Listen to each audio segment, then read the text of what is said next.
আবাস যোজনায় ঘর পাইয়ে দেবার নামে কাটমানি নেওয়ার অভিযোগ পঞ্চায়েত সদস্যের বিরুদ্ধে। আবাসে ঘরের তালিকায় নিজের নাম দেখতে না পেয়ে কাটমানি চাইতে গেলে উপভোক্তা দুর্গা প্রসাদ সাহাকে ব্যাপক মারধর করা হয়। অভিযোগ পঞ্চায়েত সদস্যের বিরুদ্ধে। এই ঘটনায় ব্যাপক চাঞ্চল্য ছড়ায় মালদার হরিশ্চন্দ্রপুর থানার অন্তর্গত বড়ই এলাকায়।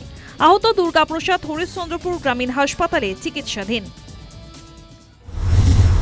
আমাদের গ্রামের মেম্বার সাহেব গত 1-1.5 মাস আগে আমার কাছে 30,000 টাকা লাগে ঘরের জন্য। ঘর নাম আসবে যে 28 তারিখ, আমি 28শে নভেম্বর আমি লিস্টে দেখলাম সরকারি খাতায় আমার কোনো নাম নাই। তা গত 2 ডিসেম্বর সন্ধ্যাবেলা আমি বললাম যে আমার ঘরে যখন সরকারি বাবদের নাম নাই তা আমাকে টাকাটা ঘুরাই দেওয়া হোক। এই বলা মাত্রই আমাকে সবাই মিলে আসে বড়ই পুলিশ ক্যাম্পের আগে থেকে মারধর করে পাবলিক প্লেসে চরম মেরেছে, মাথা টাথা সব কেটে দিয়েছে।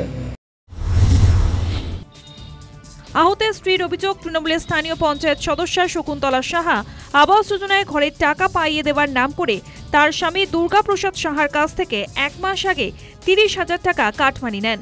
চলতি মাসে ঘরের তালিকাতে দেখতে পান তাদের নাম নেই।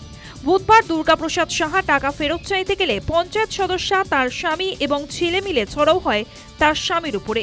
চলে বেধড়ক মারধর, এমনকি শ্বাসরোধ করে প্রাণে মারার চেষ্টা করা হয় বলেও অভিযোগ। যদিও এই অভিযোগ অস্বীকার করেছেন তৃণমূল পঞ্চায়েত সদস্য।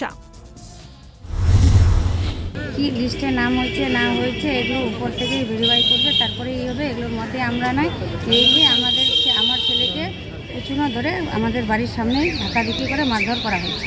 মানে কারা মারধর করেছে আপনারা? দুর্গা প্রসাদ সাহা, অনিক সাহা।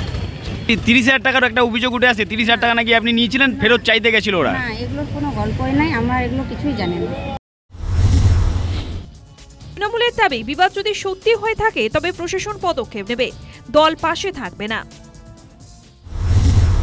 এটা আমরা শুনলাম, যদিও বা এটা সত্যি হয়, এটা তদন্তের মাধ্যমে উঠে আসবে। এটা যদি সত্যি হয় আইনের পথে চলবে, প্রশাসনের কাজ করবে।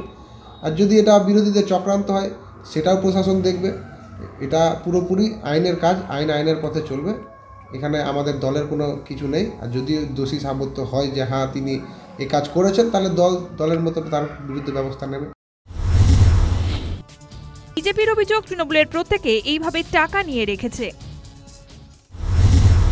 বড়ই গ্রাম পঞ্চায়েতে তৃণমূলের সদস্য একজন ব্যক্তির কাছে ঘর পাইয়ে দেওয়ার জন্য 30,000 টাকা কাটমানি নিয়েছে।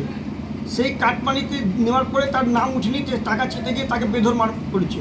এইদিকে প্রশাসন মাইক নিয়ে ঢোল পিটাচ্ছে যে কেউ টাকা দিবেন না, কেউ টাকা দিবেন না, কিন্তু যে প্রতিনিধি সেই তো টাকা তুলছে। আজকে সামান্য 1,20,000 টাকার জন্য 30,000 টাকার কাটমানি নিচ্ছে, একটা লজ্জার বিষয়। আর এখানে নবান্নতে বসে দিদি বলছে আমার সরকার, আমার নেতারা কোনো কাটমানি নিচ্ছেন না। চোখে প্রমাণ হচ্ছে, তাহলে কেন মারপিট হচ্ছে?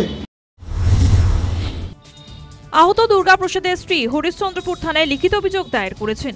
এর আগেও একাধিক জেলা থেকে আবাসে ঘর পাইয়ে দেওয়ার নামে কাটমানির অভিযোগ উঠেছে। কবে থামবে এই কাটমানি দুর্নীতি? প্রশাসনের বিরুদ্ধে অভিযোগ উঠলেও আবাস যোজনায় প্রকৃত ঘর প্রাপকরা যাতে ঘর পায় তা তো দেখতে হবে প্রশাসনকেই। মালদহ থেকে রাজীব ঘোষের রিপোর্ট, নিউজ টাইম।